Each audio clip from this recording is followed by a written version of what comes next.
Assalamualaikum warahmatullahi wabarakatuh. Halo semuanya, apa kabar kalian? Semoga dalam keadaan sehat selalu ya.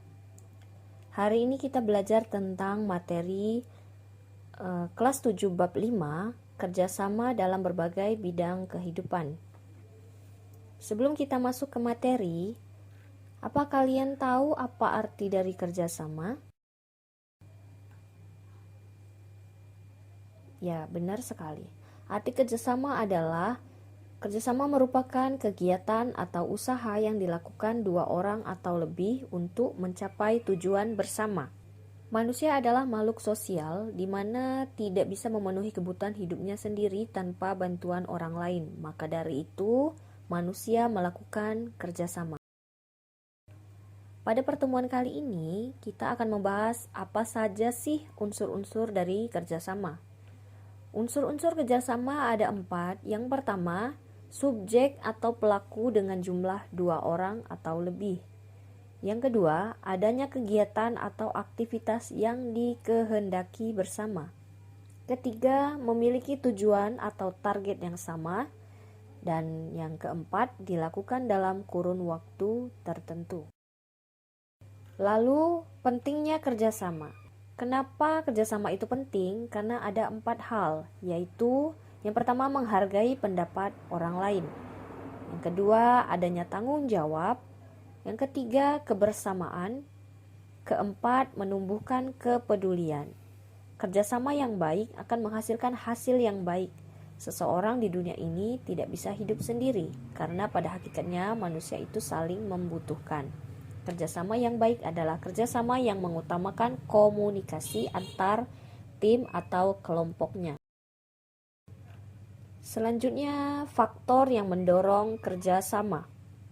Yang pertama, memiliki tujuan yang sama. Yang kedua, hubungan timbal balik saling menguntungkan dan saling membutuhkan.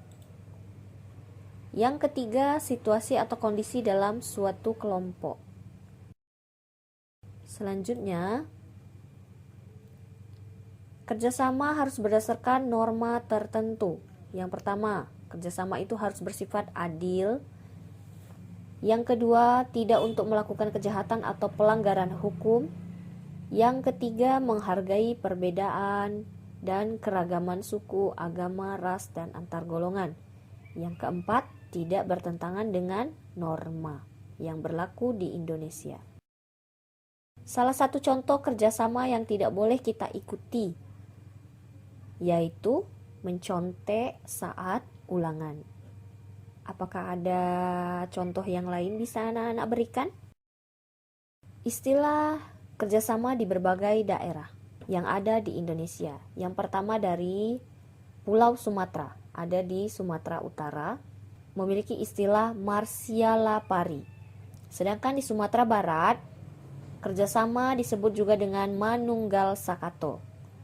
Di Palembang atau Sumatera Selatan, kerjasama disebut juga dengan Suba. Beralih ke Pulau Jawa, kerjasama disebut juga dengan gugur gunung. Di Kalimantan Timur disebut Paleo. Di Pulau Bali disebut Suba.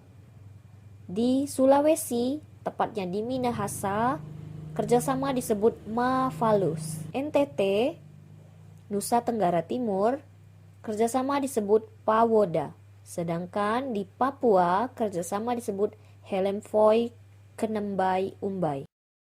Sikap-sikap yang bertentangan dengan kerjasama ada 2, yakni yang pertama sifat individualisme, merupakan sifat yang tetap mempertahankan kepribadian dan kebebasan diri sendiri atau disebut egois. Contoh-contoh sifat individualisme adalah 1. Tidak peduli terhadap orang lain dan lingkungan sekitar. 2. Merasa dirinya lebih baik dari orang lain. Ketiga, kurang interaksi dengan orang yang berada di sekitarnya. 4. Menginginkan pendapat atau sarannya selalu didengar. Kelima, merasa tidak membutuhkan bantuan orang lain. Dan yang keenam, merasa selalu benar dan paling hebat.